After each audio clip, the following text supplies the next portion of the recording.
에베소서 5장 20에서 21절. 우리 같이 읽습니다. 범사에 우리 주 예수 그리스도의 이름으로 항상 아버지 하나님께 감사하며 그리스도를 경외함으로 피차 복종하라. 아멘. 사람이 살아가면서 세 가지의 지수가 있다고 합니다. 지능지수, 감성지수, 역경지수입니다. 지능지수는요, 지적인 능력을 말합니다. 두뇌가 좋은 지식인들을 말합니다. 두 번째로는 감성지수입니다. 슬픈 영화를 보거나 아름다운 풍경을 감상할 때 서정적인 느낌을 갖는 것을 말합니다. 또한 이 감성지수는 타인의 감정을 공감해주고 삶을 풍요롭게 하는 쪽으로 감정을 통제할 줄 아는 능력을 말합니다. 그래서 감성지수가 높은 사람은 매사에 긍정적이고 대인관계가 원만하고 다른 사람을 이해하는 폭이 넓습니다. 쉽게 말해 인정이 많은 사람이 감성지수가 높은 사람입니다. 세 번째로는 역경지수입니다. 역경에 처할 때 극복하는 힘이 강한 걸 역경지수라고 부릅니다. 역경을 많이 겪었거나 성공한 사람에게 가장 강하게 나타나는 지수가 역경지수라고 합니다. 역경지수를 가진 사람들에게 나타나는 세 가지의 특징이 있습니다. 첫째로 어떤 경우에도 남 탓하지 않습니다. 두 번째로 자신의 탓도 하지 않습니다. 세 번째로 어떤 경우에도 이 역경지수가 높은 분은 극복할 수 있다고 믿는 믿음이 강하다고 합니다. 이와 같이 사람이 살아가면서 지능지수, 감성지수, 역경지수가 필요하다고 합니다. 그런데 예수 믿는 우리에게 꼭 필요한 지수가 있어야 하는데 그것은 감사지수입니다. 감사지수는 고통스러운 환경에서 고통을 느끼는 것이 아니라 고통 중에도 감사를 느끼며 삶의 활력을 가지고 사는 것을 말합니다. 발명왕 에디슨은요, 청각장애인이었다고 합니다. 에디슨이 청각, 즉 듣지 못하는 청각장애를 갖게 된 것은 에디슨이 가정 형편이 어려워서 기차에서 신문 팔이를 하면서 그리고 짬이 나면 기차의 한 구석에서 실험을 하곤 했다고 합니다. 그런데 어느 날 기차의 이 흔들리는 진동으로 실험약품이 떨어져 불이 났고 이에 격분한 차장이 에디슨을 밖으로 떼밀어 가지고 그때 사고로 청각을 잃었다고 합니다. 후에 에디슨은 귀가 잘 들리지 않아 연구에 힘들지 않습니까? 라는 질문에 이렇게 대답했습니다. 나는 듣지 못하게 된 것을 감사하게 생각합니다. 왜냐하면 딴소리에 신경 쓰지 않고 연구에만 몰두할 수 있으니까요. 보세요. 청각장애를 가졌음에도 불구하고 이렇게 말할 수 있었던 것은 에디슨에게 감사지수가 높았기 때문에 이런 말을 할 수가 있었던 거예요. 감사를 수치화하여 감사지수라는 말을 굳이 만들어 본다면 감사의 조건보다는 감사를 하는 사람의 마음에 초점을 맞추어야 합니다. 그 환경을 나 자신이 어떻게 받아들이느냐 하는 것입니다. 복잡한 용어를 사용하여 수치화하는 것보다 단순하게 하루에 얼마나 감사하는 말과 마음을 갖느냐를 횟수로 나타내면 그것이 곧 감사 지수가 될 것입니다. 미국의 텍사스의 한 성공한 사업가가 하나님의 은혜가 너무 감사해서 하나님 감사합니다. 하나님 감사합니다. 하나님 감사합니다. 이 말을 100만 번 기록한 책을 내려고 이 사업가가 출판사를 찾아간 일이 있었다고 합니다. 이 사업가는 술과 여자에 빠진 채 폐인이 되어 죽음 직전까지 갔다가 주님을 만나 완전히 새로운 인생을 살게 되었고 사업가로도 성공했기 때문입니다. 그 감사를 모든 사람들과 함께 나누고 싶었던 것입니다. 책의 제목은 100만 번의 감사였습니다. 그런데 원고에는 100만 번의 감사이니까 100만 번의 감사 제목 내용들이 담겨 있는 것이 아니라 하나님 감사합니다, 하나님 감사합니다 라는 말만 100만 번 적혀 있었습니다. 결국 어떤 출판사에서도 출판하겠다는 제의를 해오지 않아 책으로 출판은 못했다고 합니다. 하지만 이 사업가가 하나님 감사합니다, 하나님 감사합니다, 하나님 감사합니다라는 말만 적어 100만 번의 감사라는 제목의 책을 출간하려고 했던 것은 목적을 위해서라면 수단과 방법을 무시하는 이기적인 사업가들에게 감사의 진정한 의미를 가르쳐주고 싶었다라는 이유였습니다. 오늘은 1년에 한 번 지키는 추수감사절 내지는 주일입니다. 추수감사절은 우리가 평소에 얼마나 감사하고 사는 사람인가를 한번 점검해 본다는 의미에서 굉장히 뜻깊은 절기라고 생각합니다. 다시 말해서 감사지수가 얼마나 높은 사람인가 하는 것을 한번 살펴보는 것입니다. 그러므로 감사지수는 뭐 할수록 좋아요? 높을수록 좋습니다. 감사지수가 낮은 사람일수록 건강하지 못한 사람이고 불행한 사람이라고 말할 수 있습니다.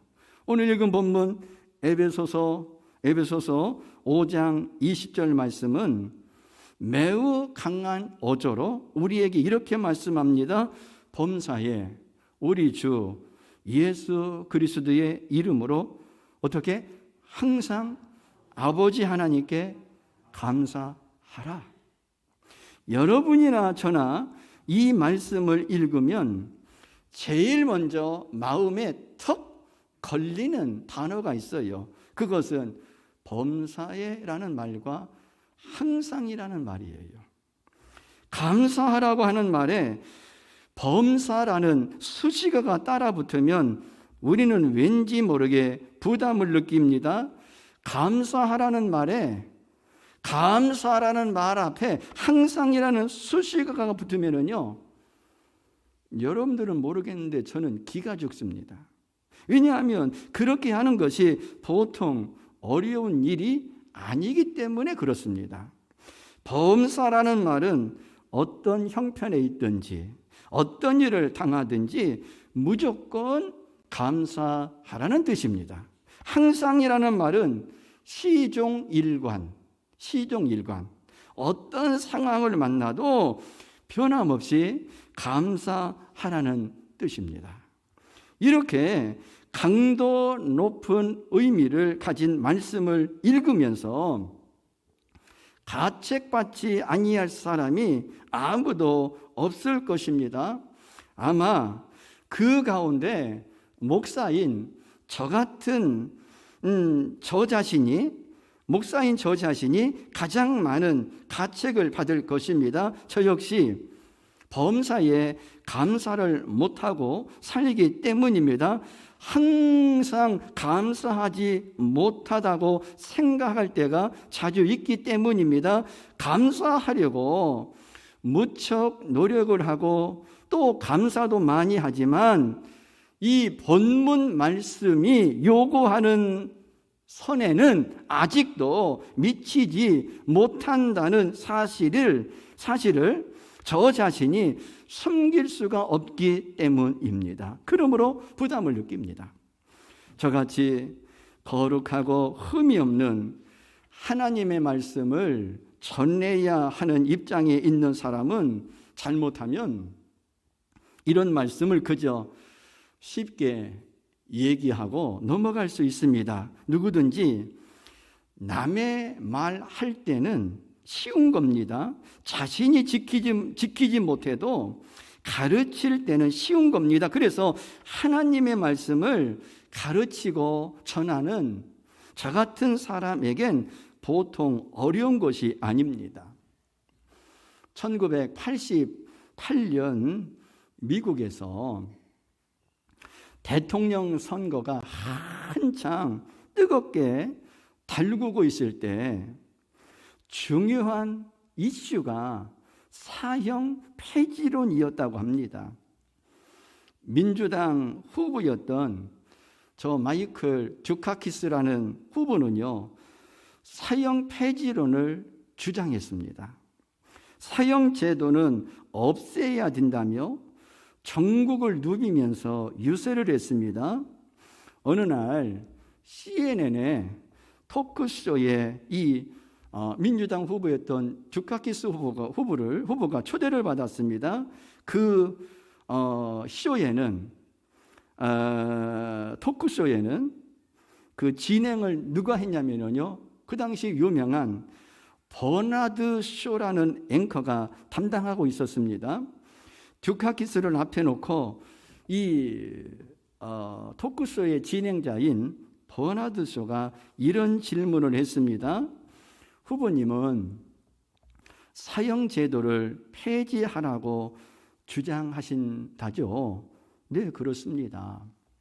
참 훌륭한 일을 하십니다.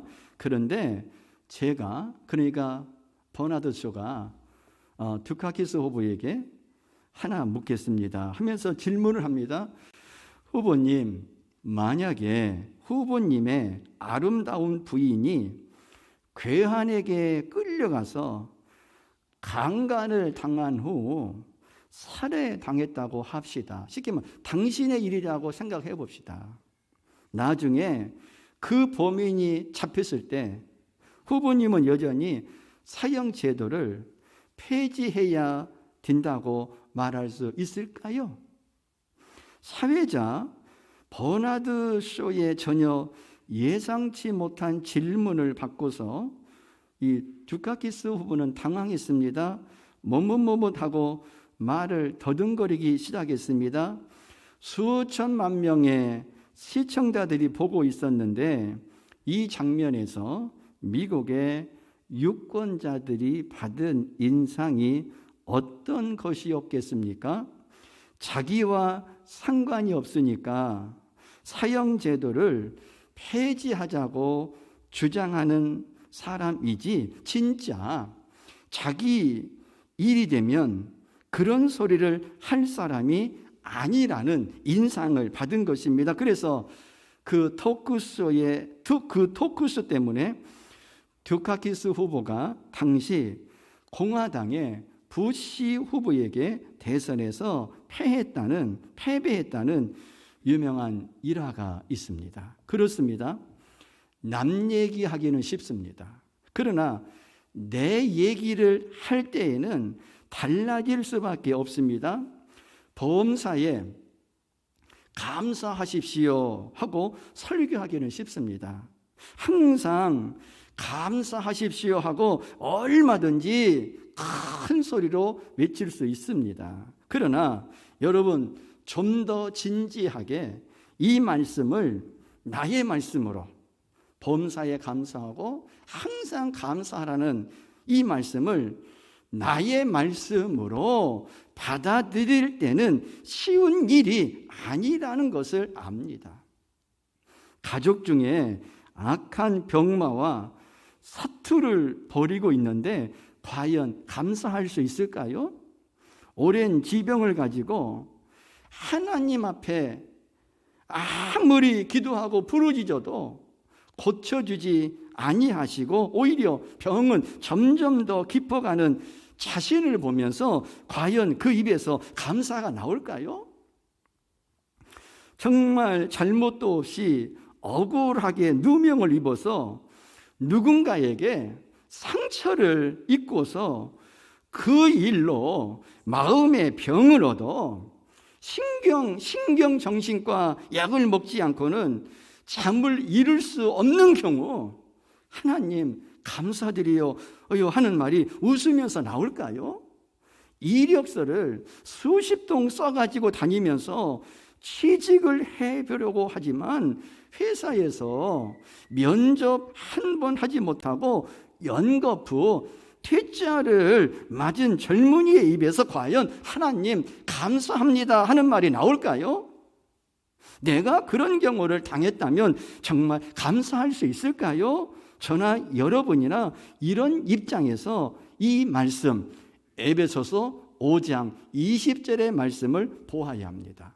남의 말 얘기하듯이 보면 절대로 이 말씀 이해가 안 돼요. 여러분, 에베소서 5장 20절의 말씀을 보면은요, 이 말씀은요, 인간적으로 말하면은요, 현실성이 없습니다. 어떻게 그렇게 해요? 어떻게 범사에 항상 감사할 수가 있어요?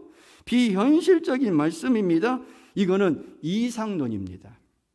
그러므로 이런 말씀은 적당히 보고 넘어갈 수도 없습니다. 그런데 우리가 이런 태도로 이 말씀을 넘겨도 괜찮을까요? 못하는 거야, 이상론이야 하고 그냥 넘어가도 될까요?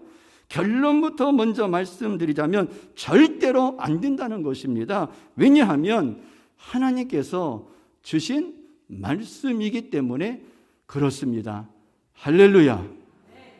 오늘 본문을 놓고 우리는 두 가지 사실을 꼭 깨달아야 됩니다. 왜 범사에 감사해야 하는지, 왜 항상 감사하라고 하시는지, 이 두 가지 사실을 분명히 알아야 합니다. 첫 번째로, 범사에 우리 주 예수 그리스도의 이름으로 항상 아버지 하나님께 감사하라고 했습니다. 왜 범사에 감사해야 합니까? 우리 주 예수 그리스도 때문입니다. 다시 본문 에베소서 5장 20절의 말씀을 보겠습니다. 시작. 범사에 우리 주 예수 그리스도의 이름으로 항상 아버지 하나님께 감사하며. 아멘. 제가 화면에 이름으로 가로 열고 닫고 때문에를 넣었어요. 여러분, 여기 이름으로라는 말을 때문에로 바꾸어도 전혀 잘못되지 않습니다. 그러니까 이렇게 말할 수가 있어요. 우리가 범사에, 그리고 항상 감사할 수 있는 것은 예수 그리스도 때문에 범사에 감사할 수 있고 항상 감사할 수 있게 된다는 사실입니다. 하나님의 자녀는 예수 그리스도 때문에, 예수 그리스도 한 분만으로 범사에 감사하고 항상 감사할 수 있는 존재가 될 수 있다고 지금 말씀하고 있는 것입니다. 두 번째로, 우리 아버지 되신 하나님이 범사에 항상 감사하라고 명령하고 계시기 때문입니다. 하나님, 이것은 너무 비현실적인 말입니다. 어떻게 그렇게 할 수 있습니까? 이런 식으로 변명하면 안 된다는 얘기입니다. 예수님 때문에 우리가 어떻게 감사할 수 있습니까? 예수님을 한번 여러분 마음에 되새겨 보십시오. 예수님이 누굽니까? 여러분, 예수님이 누굽니까? 왜 그걸 나한테 물어봐요? 그러면 안 돼요. 여러분, 예수님이 누굽니까? 하나님의 아들이십니다. 아멘 좀 하세요. 하나님의 아들이십니다. 예수님은 우리를 너무너무 사랑하셔서 우리를 구원하시려고 세상에 오셨습니다. 나의 죄를 짊어지고 저 무지하고 잔인한 십자가에서 죽으셨습니다. 하나님께서는 사흘 만에 예수님을 죽음에서 일으키셨습니다. 그리고 누구든지 예수님을 믿는다고 고백하고 예수님의 옷자락을 믿음으로 붙드는 사람은 어떤 죄를 범했든지 어떤 과거를 가졌든지 하나님께서 그 모든 죄를 다 용서하신다고 약속하셨습니다. 예수님 때문에 우리는 영원히 하나님과 더불어 살 수 있는 영생을 선물로 받았습니다. 예수님으로 인해서 우리는 하나님의 아들이요 딸이라는 기가 막힌 신분을 소유하게 되었습니다. 그리고 예수님이 약속하셨습니다. 이 세상 끝날까지 내가 너와 함께 있을 것이다. 두려워 말라. 내가 너와 함께 할 것이다. 그 예수님 우리는 마음에 모시고 삽니다. 예수님에게는 모든 것이 다 있습니다. 아멘. 예수님에게는 모든 것이 다 있습니다. 예수님에게는 모든 것이 가능합니다. 예수님은 우리를 가장 사랑하시는 하나님이십니다.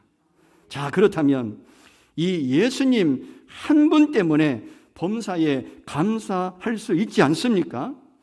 세상 사람이 가지고 즐기는 것이 나에게 없다 할지라도 나에게 예수님이 계시다는 그 이유 하나만으로도 범사에 감사하고 항상 감사할 수 있지 않겠습니까? 하나님께서는 그렇게 할 수 있다고 말씀하십니다. 서로 세상에서는 아무것도 얻은 것이 없다고 할지라도 예수님 한 분만 소유하고 예수님을 발견하고 그 안에서 진정 하나님의 자녀로서의 행복을 찾았다면 그 사람은 언제든지 감사할 수 있고 어떤 조건에서도 하나님 감사합니다 하고 찬송할 수 있다는 것입니다. 자신이 이런 수준에 미치지 못한다고 해서 이 말씀이 에베소서 5장 20절의 말씀이 나와 별로 관계가 없다고 밀치면 절대로 안 됩니다. 솔직하게 말해서 이 말씀을 준비하면서 저도 얼마나 이 말씀대로 살았는가. 범사에 항상 감사하지 못했습니다. 그래서 하나님 앞에 그리고 여러분들 앞에 양심의 가책을 받습니다. 설교자인 자기도 못하면서 왜 이런 얘기를 하고 있나 할 정도로 제가 여러분들 앞에 하나님 앞에 양심의 가책을 받습니다. 하지만 분명한 것은 범사에 그리고 항상 감사하지 못하는 것은 믿음의 문제이며 정상이 아니기 때문에 고쳐야 됩니다. 우리나라에 영감 있는 시인이 있습니다. 저 송명희 자매를 여러분이 기억하실 것입니다. 이분은 뇌성마비입니다. 뇌성마비로 한 번도 정상적인 삶을 살지 못했습니다.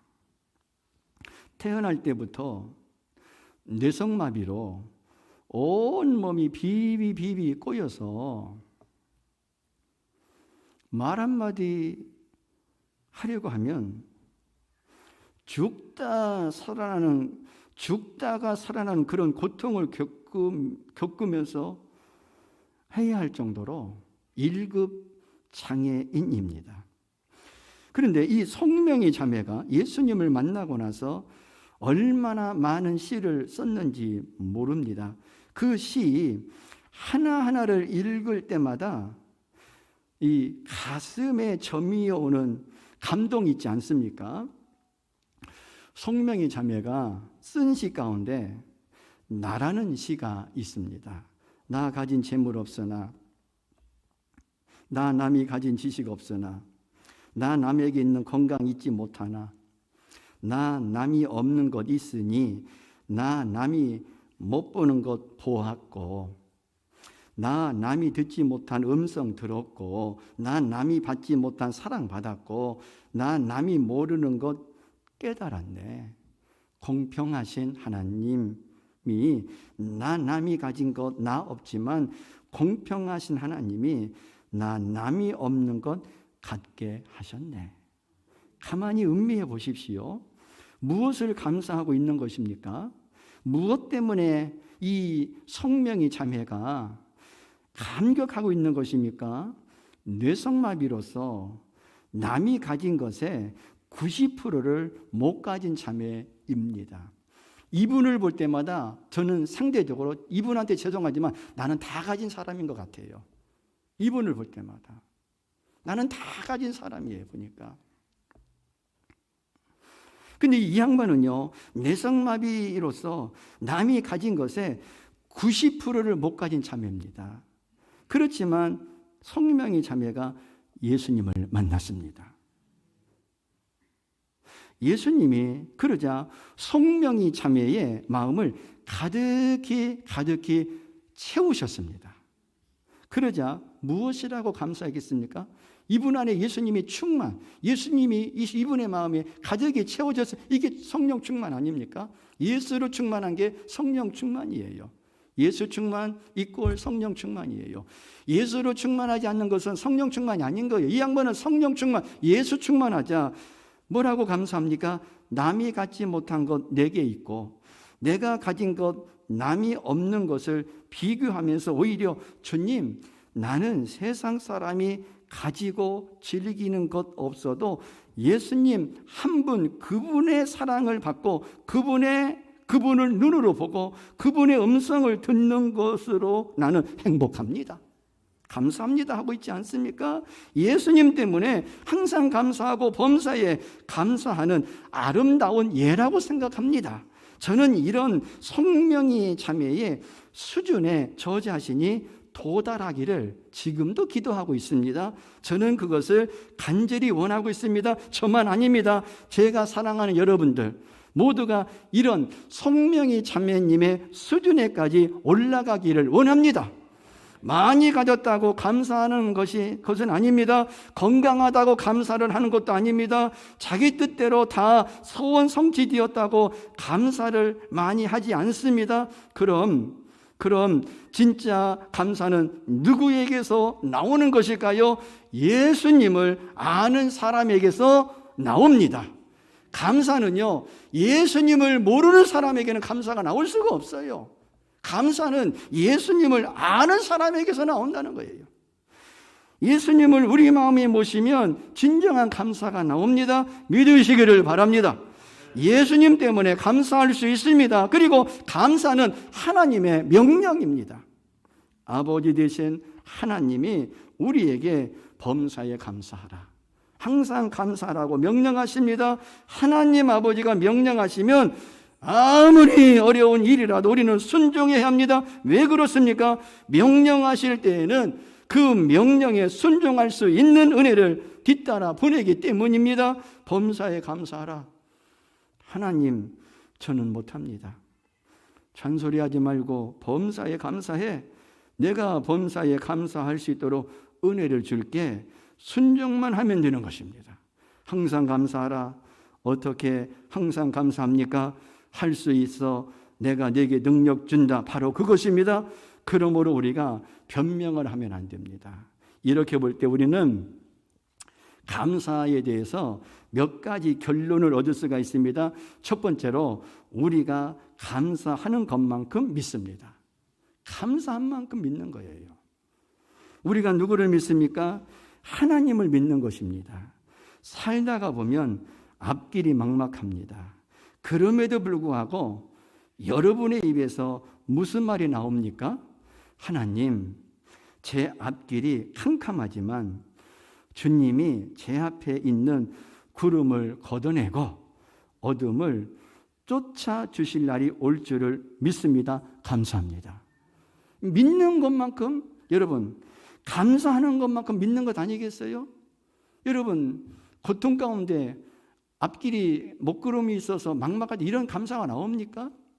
하나님, 저에게 유익하다고 생각하시니 이런 고난을 주시는 줄 압니다. 감사합니다.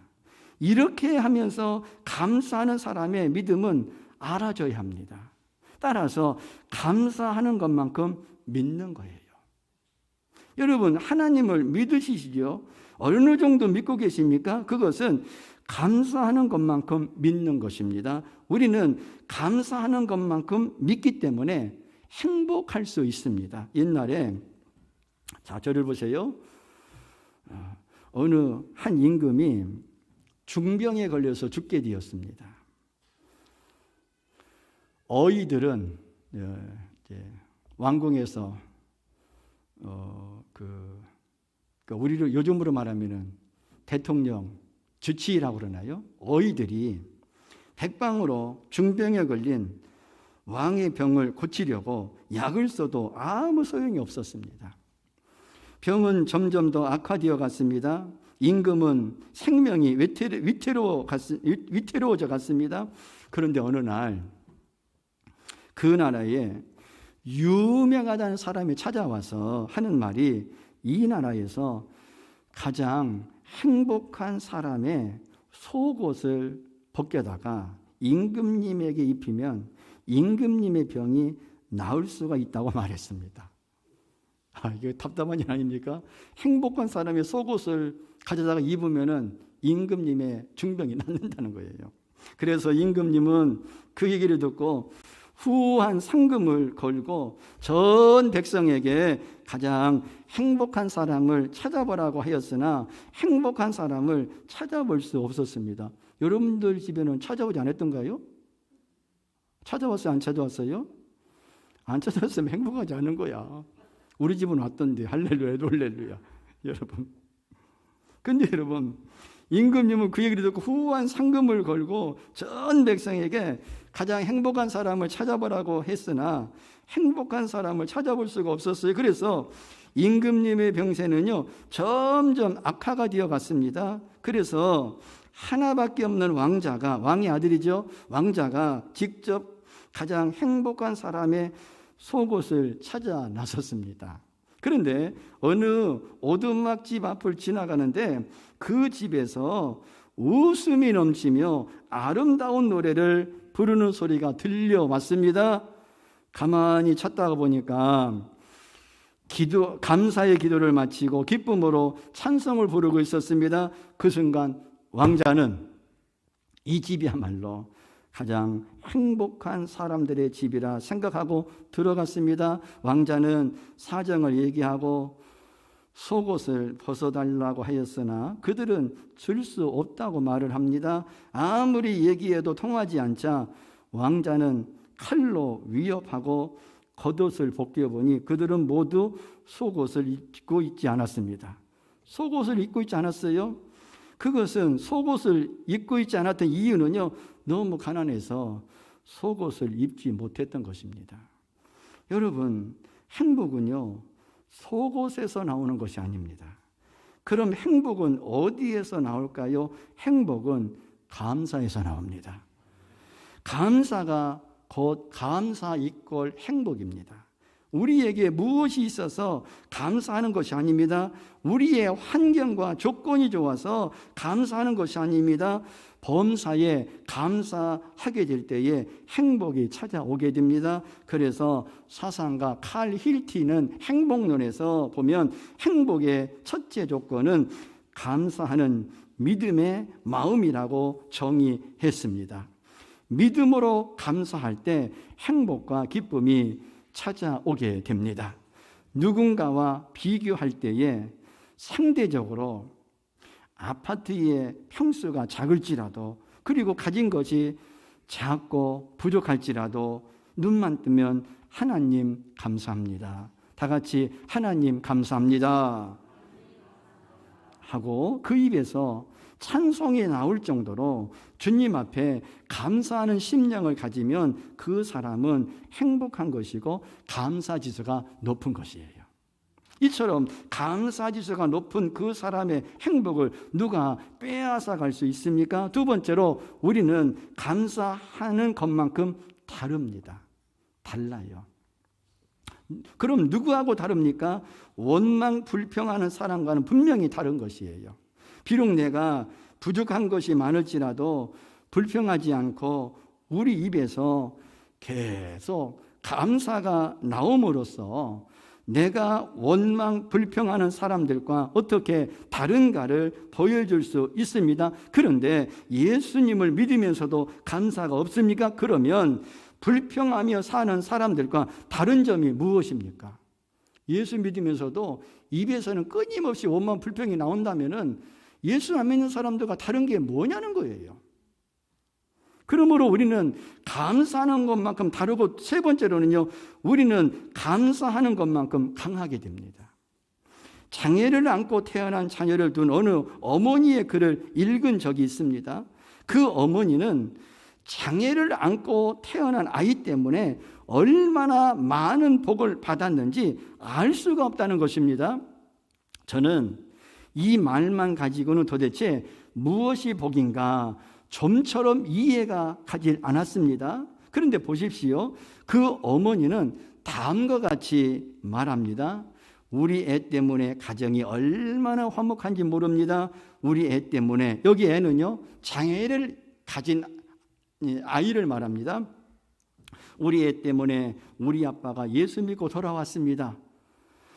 아마 애가 저러지 않았으면 아빠는 예수 안 믿었을 것입니다. 우리 애 때문에 우리가 이렇게 잘 살아도 교만하지 않을 수 있게 됐습니다. 우리 애 때문에 세상에서 천대받고 인정받지 못하는 가난한 사람, 고통당하는 사람에 대해 관심을 갖게 됐습니다. 이 애 때문에 하나님이 우리 가정에 주신 복이 보통 많은 게 아닙니다.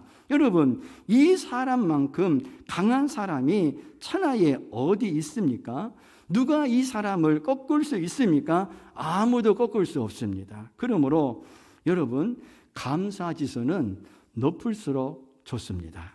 감사가 많으면 많을수록 우리의 믿음은 더 좋아집니다. 감사가 많으면 많을수록 우리는 더 행복해집니다. 감사가 많으면 많을수록 우리는 세상 사람 앞에 매력적인 존재가 됩니다. 감사가 많으면 많을수록 우리는 더 강해집니다. 그러므로 오늘부터 돌아가셔서 의도적으로 감사하십시오.